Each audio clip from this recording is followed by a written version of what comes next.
Hello students, আমার YouTube চ্যানেলে তোমাদেরকে স্বাগত। আজকে আমি তোমাদের ক্লাস 11 পড়াবো। তোমাদের ক্লাস 11 এর আমরা স্টেট লাইন পোর্শনটা শুরু করেছিলাম, কোঅর্ডিনেট জিওমেট্রি। তার দেখো আমরা তিনটা থিওরি পার্ট করেছি, ঠিক আছে। তো আজকে আমরা বেসিক্যালি ওর অঙ্ক শুরু করব। আমরা মূলত এসএনদের বইয়ে অঙ্ক ফলো করি, ঠিক আছে। তো আমরা তার একটা জিস্ট করব আজকে, ঠিক আছে। তার একটা জিস্ট করবো যে আমরা থিওরিগুলো জেনেছি তিনটে পার্টে, হ্যাঁ। তারপর আমরা অঙ্কগুলো শুরু করবো, তাহলে তোমাদের সুবিধা হবে, ঠিক আছে। তো চলো শুরু করা যাক।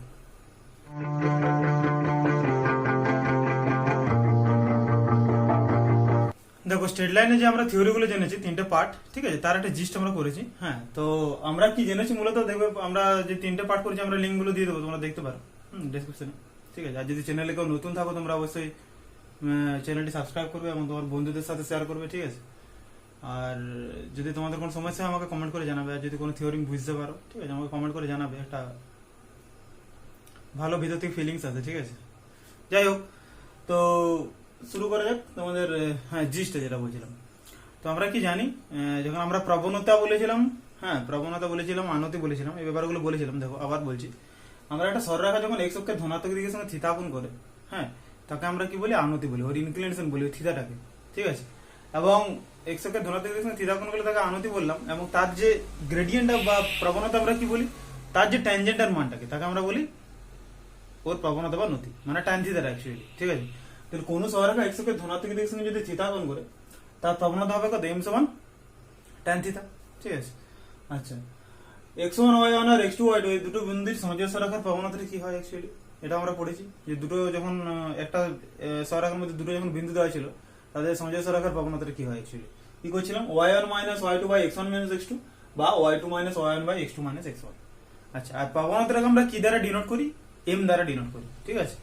তো কোন সরলরেখা x অক্ষের ধনাত্মক দিকের সঙ্গে থিতা কোণ করলে যখন লিখি তার প্রবণতা হবে m সমান tan থিটা, এটা মনে রাখবে যে m দ্বারা আমরা ডিনোট করি। তাহলে এখান থেকে m সমান কত লিখতে পারলাম, y2 minus y1 by x2 minus x1 বা y1 minus y2 by x1 minus x2। এগুলো আমরা জেনেছি, বা কোটির অন্তর বাই ভুজের অন্তর, এগুলো আমরা পড়েছি। আচ্ছা, x অক্ষের সমীকরণ হয় y সমান 0 করেছি আমি, y অক্ষের সমীকরণ হয় x সমান 0, এগুলো জাস্ট একটা জিস্ট করে দিয়েছি আমি, হ্যাঁ। মূল বিন্দু থেকে b একক দূরত্বে এবং x অক্ষের সমান্তর সরলরেখার সমীকরণটা কি হয়, y সমান b, বা আরেকটা কি হয়, এবং y সমান মাইনাস b। মূল বিন্দু থেকে b একক দূরত্বে যদি উপরে যায় y সমান হবে b, আর যদি নিচে আসে আমি মূল বিন্দু থেকে x অক্ষের সমান্তরাল y সমান হবে মাইনাস b, ঠিক আছে। মূল বিন্দু থেকে a একক দূরত্বে এবং y অক্ষের সমান্তর সরলরেখার সমীকরণটা কিন্তু কত হয়, x সমান a এবং x সমান মাইনাস a। মূল বিন্দু থেকে a একক দূরত্বে x সমান a হয়, ঠিক আছে। যদি আমরা x অক্ষের ধনাত্মক দিকে যাই আর x অক্ষের যদি ঋণাত্মক দিকে যাই, তখন কত হবে, x অক্ষের ঋণাত্মক দিকে গেলে মানে y অক্ষের সমান্তরালে যাবো, কিন্তু x অক্ষের ঋণাত্মক দিকে যাবো, তখন x সমান হবে মাইনাস a। বোঝা যাচ্ছে কি বলছি? আচ্ছা, আমরা পড়েছিলাম প্রবণতা ছেদিতাংশ আকার, ঠিক আছে। প্রবণতা ছেদিতাংশ আকারটা কি পড়েছিলাম, যে তোমার স্লোপ ইন্টারসেপ্ট ফর্ম যেটা অ্যাকচুয়ালি। তো এই সরলরেখা সমীকরণটা কি হয় অ্যাকচুয়ালি, y সমান হচ্ছে mx প্লাস c, y সমান হচ্ছে mx প্লাস c আমরা করেছিলাম, যেখানে m টা হচ্ছে ওই সরলরেখাটার প্রবণতা, মানে ওই সরলরেখাটা x অক্ষের ধনাত্মক দিকের সঙ্গে যে কোণটা করবে, ঠিক আছে, তার ট্যানজেন্টাল মানটা। আর c টা হচ্ছে y অক্ষের ছেদিতাংশ, c টা হচ্ছে ওই সরলরেখাটা y অক্ষকে যে বিন্দুতে ছেদ করবে, সেটাকে আমরা স্মল c দ্বারা ডিনোট করেছিলাম। দেন কি হচ্ছিল, y সমান mx প্লাস, মানে একটা সরলরেখা সমীকরণ হয়, ঠিক আছে। আচ্ছা, আর বিন্দু প্রবণতা আকার যখন দুটো বিন্দু দেওয়া থাকবে, সেই সরলরেখা সমীকরণটা কি হয়, y মাইনাস y1 সমান হচ্ছে m into x minus x1, যেখানে m হচ্ছে ওই সরলরেখার প্রবণতা আর x1, y1 হচ্ছে ওই রেখার উপর একটা প্রদত্ত বিন্দু, ঠিক আছে। তখন আমরা কি করছিলাম, y মাইনাস y1 সমান হচ্ছে m into x minus x1। চলো নেক্সট দেখছি।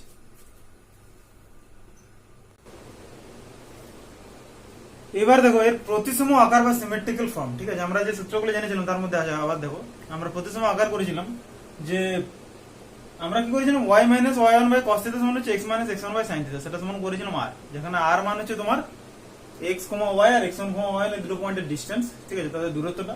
আর x1, y1 হচ্ছিল ওই রেখার উপর একটা বিন্দু, ঠিক আছে। আর থিটা ছিল ওর আনতি, থিটা ছিল ওর আনতি, ঠিক আছে। তো এটা ছিল সরলরেখা সমীকরণটা।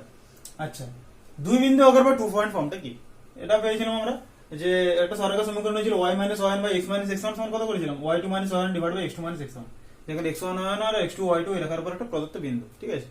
আচ্ছা, এই ছেদিতাংশ আকার আমরা করেছিলাম। দেখবে প্রত্যেকটা যেগুলো আমি বলছি এগুলো থিওরিতে ভালোভাবে বোঝানো আছে, তোমরা যদি না দেখে দেখো পার্টগুলো দেখতে পারো, আমি লিঙ্কগুলো দিয়ে দেবো। আর এগুলো যেহেতু আমরা অঙ্কগুলো শুরু করবো, তার আগে আমরা একটা জিস্ট করে নিচ্ছি, তাহলে তোমাদের যে এতগুলো থিওরি আছে একসাথে বুঝতে সুবিধা হবে, ঠিক আছে। আর কিছু না, তোমাদের এগুলো বইতেও আছে, কিন্তু জিস্ট করা হচ্ছে, দেন আমরা অঙ্কগুলো শুরু করবো, তাহলে তোমরা রিলেট করতে পারবে ব্যাপারটা, ঠিক আছে।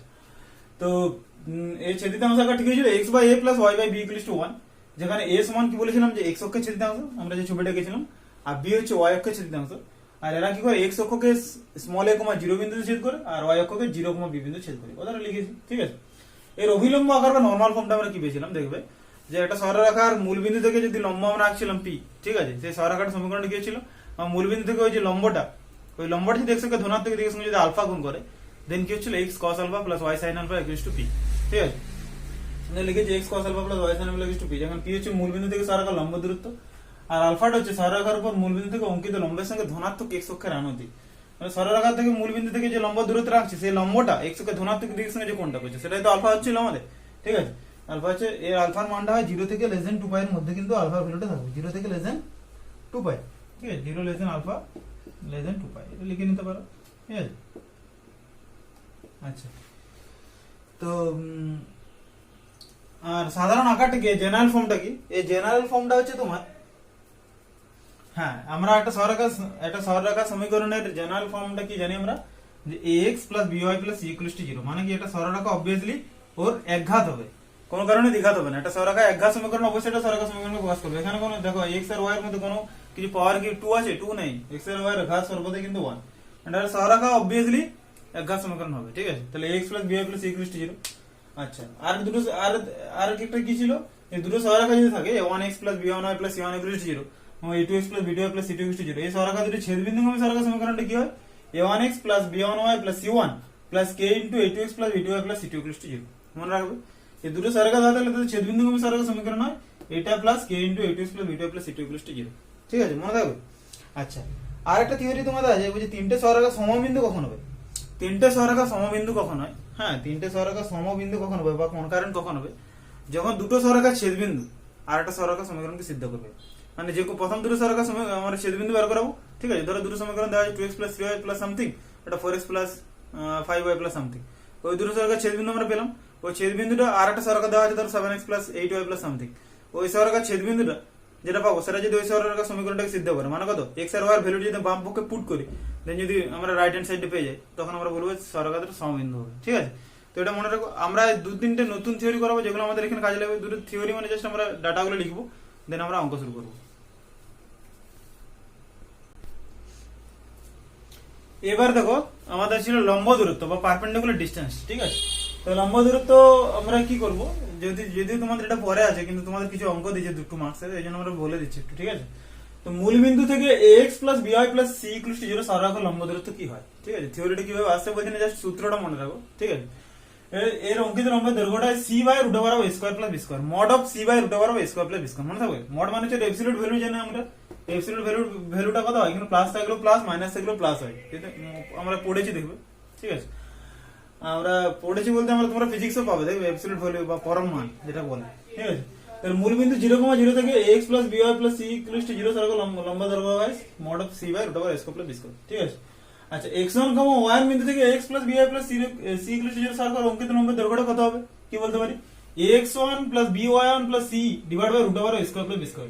এবার এটা আর এই বিটা নিচ্ছি কিন্তু আমরা। ঠিক আছে, তাহলে মড অফ আমরা কি বলবো, যে x1, y পয়েন্ট থেকে ax plus by plus c equal to 0 সরলরেখার লম্বের দৈর্ঘ্যটা কত হবে, mod of ax1 plus by1 by c plus c divide by root over a square plus b square. মনে থাকবে, এত দেখো। আচ্ছা, দুটো সমান্তর সরলরেখার মধ্যবর্তী লম্ব দূরত্ব আমরা কত করব। দুটো সমান্তর সরলরেখা আমরা কি জানি, দুটো সমান্তর সরলরেখা কখন হয়, যখন তোমার এর যদি ধরো এরকম হয় a1x plus b1y plus c1 equal to 0 আর a2x plus b2y plus c2 equal to 0। তো এটা কখন সমান্তরাল হয়, এরা কখন সমান্তরাল হয়, যখন a1 বাই a2 সমান হচ্ছে b1 by b2 not equal to c1 by c2 হয়। মনে আছে তোমাদের, মানে যখন তোমার x এর কোএফিসিয়েন্টটা সাথে x এর কোএফিসিয়েন্ট এটা ডিভাইড বাই এটা সমান, আর y এর কোএফিসিয়েন্ট ডিভাইড বাই y এর কোএফিসিয়েন্ট যদি, মানে এই দুটো যদি ইকুয়াল হয়, আবার এই দুটো যদি ইকুয়াল হয়, কিন্তু c1 বাই c2 টা নট ইকুয়াল টু, দেন আমরা করব সমান্তর সরলরেখা বলা হয়। ঠিক আছে, তো দুটো সমান্তর সরলরেখার মধ্যবর্তী লম্ব দূরত্ব আমরা কি করব, ax plus by plus c1 equal to 0 ও ax plus b2y plus c2 equal to 0, এই সমান্তর সরলরেখার মধ্যবর্তী লম্ব দূরত্ব কি করি, mod of c1 minus c2 divide by root over a square plus b square. মনে থাকবে, mod of c1 minus c2 divide by root over a square plus b square. Mod মানে ওর এবসলিউট ভ্যালুটা আমরা নিচ্ছি। ঠিক আছে, দেন চলো এবার আমরা ওর 2 মার্কসের কিছু অঙ্ক দিয়ে শুরু করছি। ঠিক আছে, আমরা এসএনদের বইটা ফলো করি, তো চলো স্টার্ট।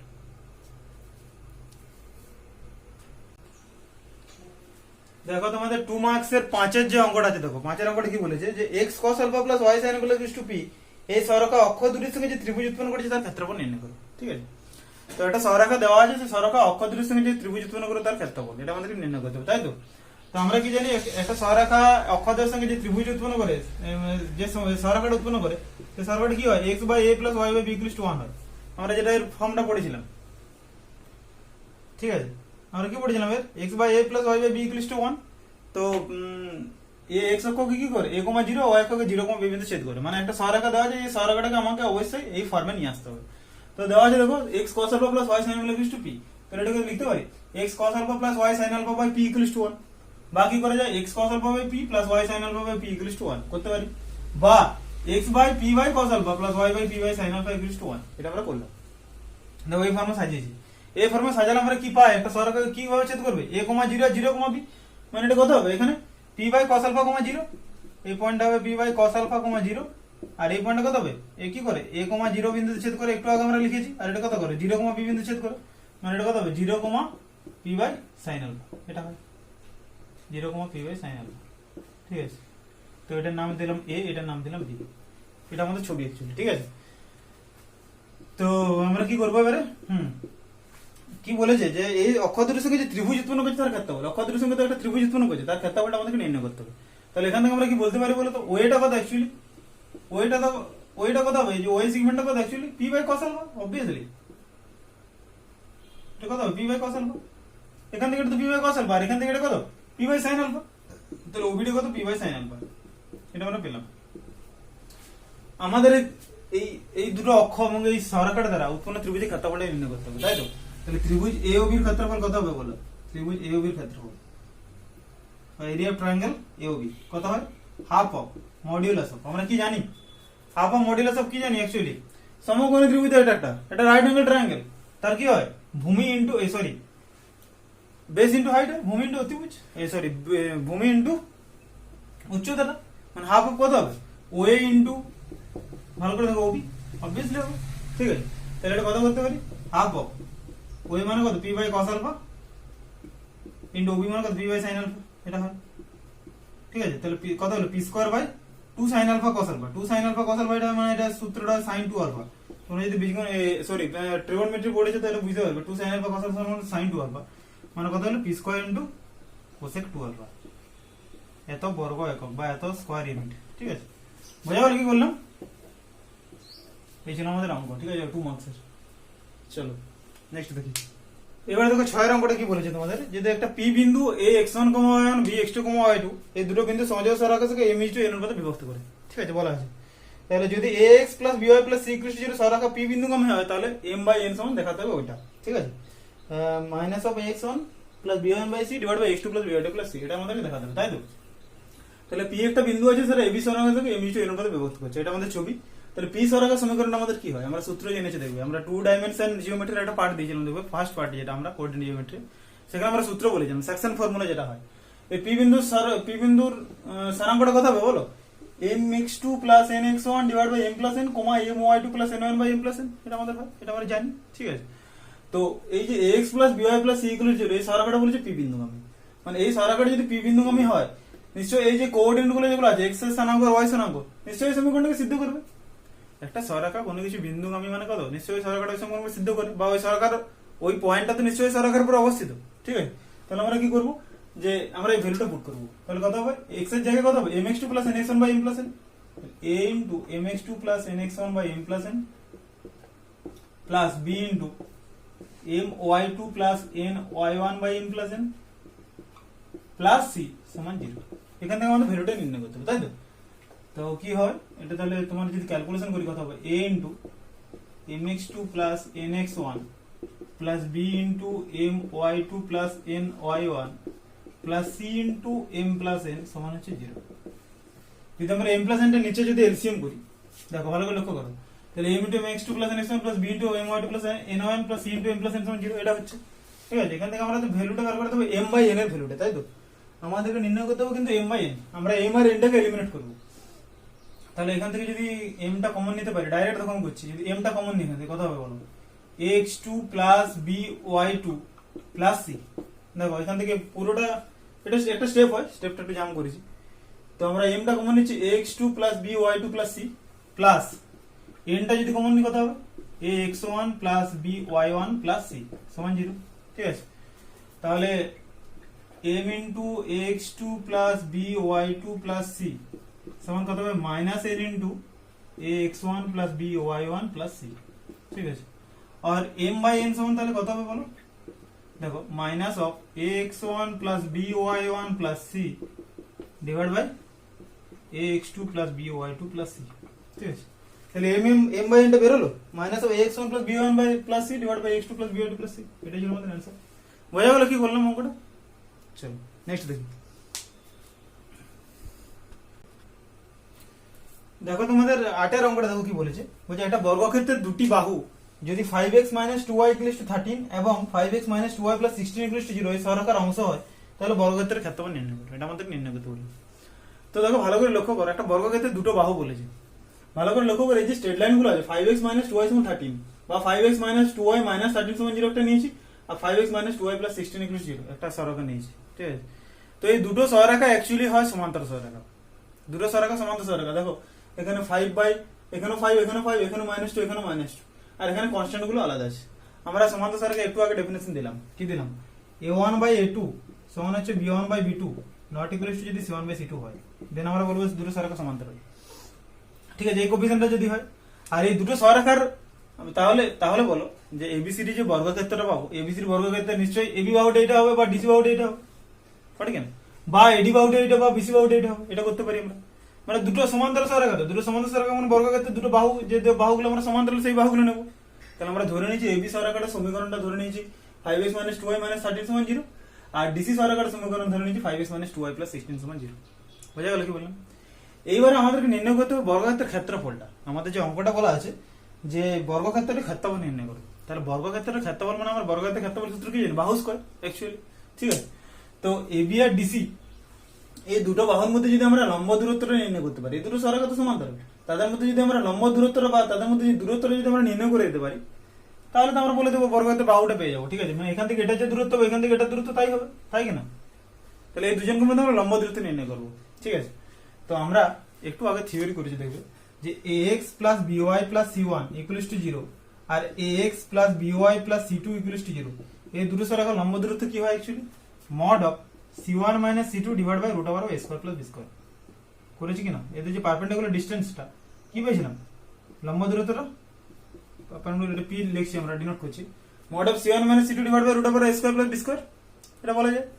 তাহলে আমরা এর লম্ব দূরত্ব নির্ণয় করব। তাহলে কি হবে অ্যাকচুয়ালি, তাহলে 1 নম্বর ও 2 নম্বর সরলরেখার 1 নম্বর ও 2 নম্বর সরলরেখার লম্ব দূরত্ব, সরলরেখার লম্ব দূরত্ব কত হবে তাহলে বলো?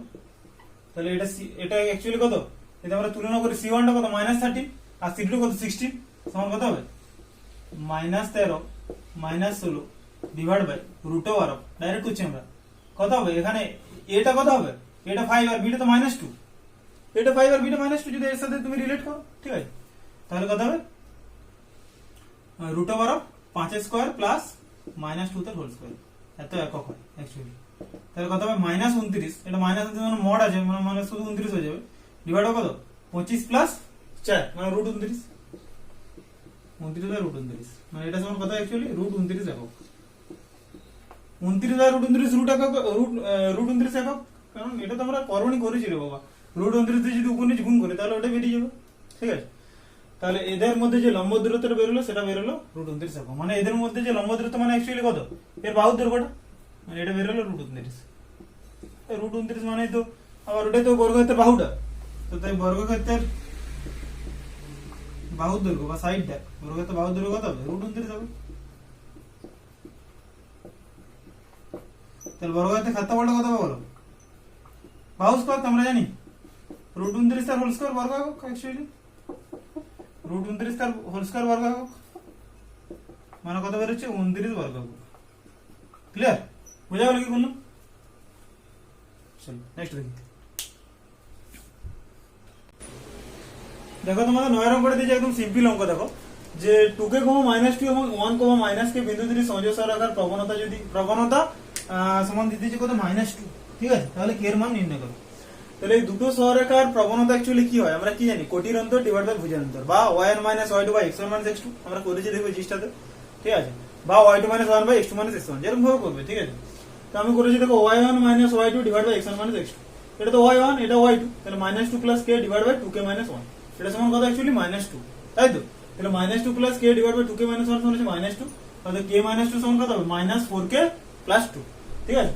তো k প্লাস 4k সমান কত হবে 4, তাহলে k সমান হচ্ছে 4/5, k এর মানটা কত বেরোলো 4/5, এটা একদম সিম্পল অঙ্ক। চলো নেক্সট দেখি। তোমাদের একটু 10 এর অঙ্কটা বলে দিচ্ছি, তারপর আমরা 11 অঙ্কতে যাচ্ছি। দেখো 10 এর অঙ্কটা কি বলেছে যে 1 মিনিট, হ্যাঁ 7x - 6y = 20, এটা একটু বলে দিচ্ছি বাড়িতে করবে। 7x + 6y = 20 এই সরলরেখার উপর এটি বিন্দু স্থানাঙ্ক নির্ণয় করে যার কোটি হচ্ছে ভুজের দ্বিগুণ, যার কোটি হচ্ছে ভুজের দ্বিগুণ, মানে যার অর্ডিনেটটা হচ্ছে অ্যাবসিসার ডাবল, এটা বলা আছে, ঠিক আছে। তো কোটি ভুজের দ্বিগুণ মানে তোমরা ভুজটাকে ধরবে সাপোজ, এখানে তুমি এক্স ওয়াই তো আছে, ভুজটাকে ধরবে সাপোজ পি ধরো, ঠিক আছে। আর কোটিটা কত হবে, কোটি হচ্ছে ভুজের দ্বিগুণ, মানে কোটিটা কত হবে 2p হবে, ঠিক আছে। তাহলে এরকম ভাবে আমরা নির্ণয় করবো। এবার কি করবে, যদি এই সরলরেখার উপর একটা বিন্দু, তো এবারে এক্স আর ওয়াই নিশ্চয়ই এক্স এর ভ্যালুটা পি হবে, ওয়াই এর ভ্যালুটা 2p হবে, কারণ কি এই সরলরেখাটা নিশ্চয়ই মানে এই বিন্দুটা অবশ্যই সমীকরণটাকে সিদ্ধ করবে, তো কারণ এর উপর অবস্থিত বলেছে। তাহলে একটা পি ধরলে একটা 2p ধরলে এখান থেকে পি এর ভ্যালুটা নির্ণয় করবে, এক্স এর জায়গায় পি আর ওয়াই এর জায়গায় 2p ভ্যালুটা বাস করাবে, এখান থেকে পি এর ভ্যালুটা বেরোবে, পি এর ভ্যালুটা বেরোলে ওই স্থানাঙ্কটা কত হবে, পিটা যেটা বেরোলো ওইটা কমা 2 গুণিত পি, এটা আরেকটা পি হবে, ঠিক আছে। তাহলে ওই স্থানাঙ্কটা এটা বেরিয়ে যাবে, বোঝা গেল কি বললাম। নেক্সট দেখো আমাদের 11 নম্বরটা কি বলেছে, 3x + 4y + m = 0 এই সরলরেখার মূল বিন্দু থেকে লম্ব দূরত্বটা দেওয়া আছে তোমার 2 একক, তাহলে m এর মানটা নির্ণয় করো, এটা বলেছে। 3x + 4y + m = 0 এই সরলরেখার মূল বিন্দু থেকে লম্ব দূরত্ব, তাই তো। তো আমরা একটা সরলরেখার কি করেছিলাম, ax + by + c = 0 যখন আমরা সরলরেখা করেছিলাম তার মূল বিন্দু থেকে লম্ব দূরত্বটা কত করেছিলাম মনে আছে, mod of c / √a² + b², তাই তো। ax + by + c = 0 এই সরলরেখার মূল বিন্দু থেকে লম্ব দূরত্ব p টা কি করেছিলাম, mod of c / √a² + b² করেছিলাম না, আমরা থিওরিটা করলাম দেখি, ঠিক আছে। তো এটা কত হবে অ্যাকচুয়ালি বলো, m by mod of m মানে √a কত হবে 3² + 4² অ্যাকচুয়ালি হবে কি না, mod c করেছিলাম 1 মিনিট c বাই, হ্যাঁ এটা করেছিলাম অ্যাকচুয়ালি, এইটা আমি একটু ভুল বললাম, c / √a² + b² mod of, ঠিক আছে। তো এটা কত হবে m / √a 3² + 4² একক, এটা বেরো। তো এর ভ্যালুটা কত দেওয়া আছে, এর ভ্যালুটা দেওয়া আছে অ্যাকচুয়ালি দেখো এখানে এটা কত, এটা মানে 3 ভালো করে বুঝো, আর বিটা মানে তো 4 আর c মানে অ্যাকচুয়ালি m, তাহলে মূল বিন্দু থেকে লম্ব দূরত্ব 0,0 থেকে লম্ব দূরত্ব কত হবে c / √a² + b² মানে m / √a 3² + 4² বাই কন্ডিশন এটা সমান কত দেওয়া আছে অ্যাকচুয়ালি বলো, এটা সমান দেওয়া আছে 2, তাহলে শর্তে এটা সমান 2, তাহলে m / √a 3² + 4² মানে এটা কত হবে 9 + 16 অ্যাকচুয়ালি সমান হচ্ছে 2, মানে m / √25 মানে কত 5 সমান হচ্ছে 2 আর m সমান হচ্ছে 10, এই ছিল আমাদের অঙ্ক, ঠিক আছে। বোঝা গেল কি বললাম, m এর ভ্যালুটা কত বেরোলো 10 বেরোলো। চলো নেক্সট দেখি। দেখো 13 অঙ্কটা কি বলেছে, দেখো বলছে যে একটা সরলরেখার মূল বিন্দু থেকে বলছে যে সরলরেখার আনতি 150 ডিগ্রি, বলছে একটা সরলরেখার আনতি বলা আছে 150 ডিগ্রি, ঠিক আছে, এবং মূল বিন্দু থেকে দূরত্বটা 10 একক, তার সমীকরণ দেখো ছবিটা আঁকছি, ছবিটা আঁকলে আমাদের ব্যাপারটা ক্লিয়ার হবে। তাহলে একটা সরলরেখা আছে, একটা সরলরেখার আনতি বলছে 150 ডিগ্রি এবং মূল বিন্দু থেকে ওই সরলরেখার দূরত্ব হচ্ছে, মূল বিন্দু থেকে ওই সরলরেখার দূরত্বটা কত বলেছে 10 একক, মূল বিন্দু থেকে সরলরেখার দূরত্ব হচ্ছে 10 একক, এটা বলা আছে ও x আর y, আর এই সরলরেখাটার আনতিটা, এই সরলরেখাটার আনতিটা হয় 150 ডিগ্রি,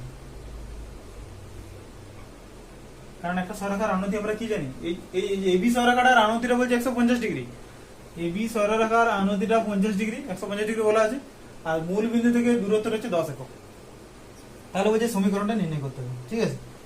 তো তাহলে এই সমীকরণটা যদি নির্ণয় করতে হয়, হ্যাঁ আমরা কি জানি অ্যাকচুয়ালি একটা সরলরেখা আমরা যে ছবিটা করেছিলাম মনে আছে তোমাদের, যে এই সরলরেখা মূল বিন্দু থেকে দূরত্বটা যদি p হয়, মূল বিন্দু থেকে এই সরলরেখার দূরত্বটা যদি p হয় এবং এই যে লম্ব দূরত্বটা যে সরলরেখাটা মূল বিন্দুর সঙ্গে লম্ব করছে ওই লম্বটা যদি x এর ধনাত্মক দিকের সঙ্গে আলফা কোণ করে, তাহলে আমরা সমীকরণটা কি পেয়েছিলাম x cos α + y sin α = p, এটা পেয়েছিলাম ওটা কি না। তাহলে আমরা ধরে নিচ্ছি ওই সরলরেখাটা মূল বিন্দুর সঙ্গে আলফা কোণ করছে, ঠিক আছে। তাহলে কত হবে x cos alpha plus y sin alpha is to p। তাহলে আমাদেরকে নির্ণয় করতে হবে আলফার ভ্যালুটা, তাই তো? তাহলে একটা সরলরেখা যদি মূলবিন্দুর সঙ্গে এটা নাম দিয়ে দিচ্ছি, সাপোজ ধরো এটা p, ঠিক আছে? এখানে OP হচ্ছে 10 একক, আর এই সরলরেখাটা মূলবিন্দুর সঙ্গে আলফা কোণ করেছে, মানে এই যে লম্বটা, ঠিক আছে? তাহলে আমাদেরকে নির্ণয় করতে হবে যে সরলরেখাটার সমীকরণটা কি, তাই তো? তো আমরা কি করছি দেখো, আমাদেরকে কিন্তু ডাটা দেওয়া আছে ওই যে এবি সরলরেখাটা 150 ডিগ্রি কোণ করেছে, বলা আছে না যে সরলরেখার আনুতির 150 ডিগ্রি, এই সরলরেখার আনুতির 150 ডিগ্রি বলা আছে। তাহলে আমাদেরকে ভ্যালুটা নির্ণয় করতে অ্যাকচুয়ালি আলফা, ঠিক আছে? তো ভালো করে লক্ষ্য করো, এটা কি, এটা পারপেন্ডিকুলার ডিসটেন্স, মানে এই অ্যাঙ্গেলটা কত হবে 90 ডিগ্রি, অবভিয়াসলি 90 ডিগ্রি হবে, কারণ ওপিটা পারপেন্ডিকুলার এবি হয়। আমরা করেছিলাম, আমরা যখন বলছিলাম যে এসে অভিলম্ব নরমাল ফর্মের যে নরমাল ফর্ম বা অভিলম্ব আকার কি করেছিলাম, x cos alpha plus y sin alpha is to p করেছিলাম না, ঠিক আছে? ওই সরলরেখা ওখানে x আর y এর ভ্যালু বস করে দিলে হবে ব্যাপারটা, ঠিক আছে? মানে এখানে আলফার ভ্যালুটা p এর ভ্যালুটা নিয়ে মানে বস করে দিলে অঙ্কটা বেরিয়ে যাবে। তো এই ভ্যালুটা আলফা আর এই ভ্যালুটা হচ্ছে 90 ডিগ্রি, ভালো করে বুঝি। তাহলে এই অ্যাঙ্গেলটা কত হবে বলো, অ্যাকচুয়ালি এই ভ্যালুটা আলফা, এটা 90 ডিগ্রি। তাহলে আমরা কি জানি, একটা ত্রিভুজের যেটা বহিস্থ কোণ কি হয়, বিপরীত অন্তঃস্থ কোণ দুটির যোগফলের সমান অ্যাকচুয়ালি। তাহলে এই যে ওপিবি ত্রিভুজটা, এই ওপিবি ত্রিভুজটার এই কোণটা সমান হবে বিপরীত দুটো কোণের যোগফলের সমান। মানে এখান থেকে আমরা কি বলতে পারবো, অ্যাকচুয়ালি 90 ডিগ্রি প্লাস আলফা সমান হচ্ছে 150 ডিগ্রি, ভালো করে বোঝো। 90 ডিগ্রি প্লাস আলফা সমান হচ্ছে 150 ডিগ্রি, বা আলফা সমান কত হবে 150 ডিগ্রি মাইনাস 90 ডিগ্রি, মানে কত আলফার ভ্যালুটা হলো 60 ডিগ্রি বেরিয়ে গেছে। আচ্ছা ওপি সমান হচ্ছে স্মল, ওপিটা কত বেরোলো, ওপি সমান হচ্ছে স্মল পি, এটা সমান কত বেরিয়েছে, সমান হচ্ছে 10 বেরিয়েছে কিনা, আলফাটা বেরিয়ে গেল আমাদের 60 ডিগ্রি। তাহলে সরলরেখার সমীকরণ কি জানি আমরা, সরলরেখার সমীকরণ হবে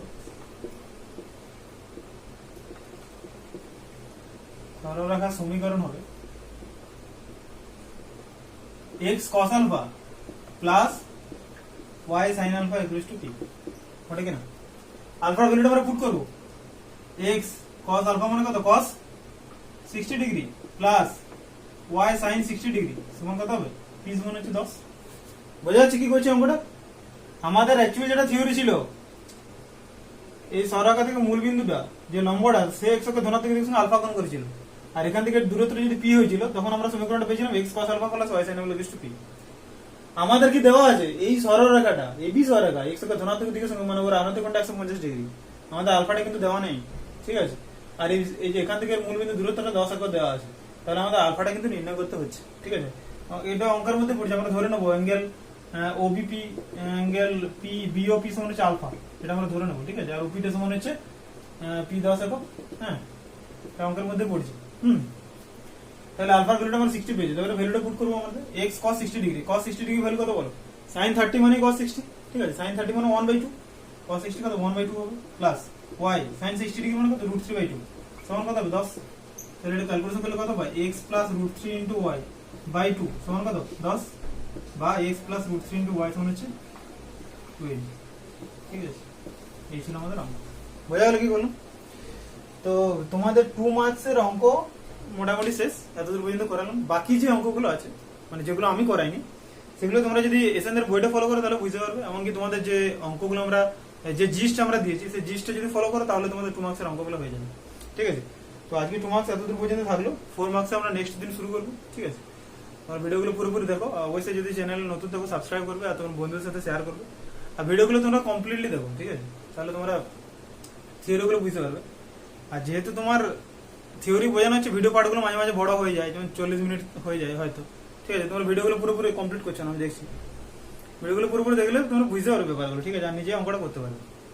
চলো, সব ভালো থাকো, আয় থাক।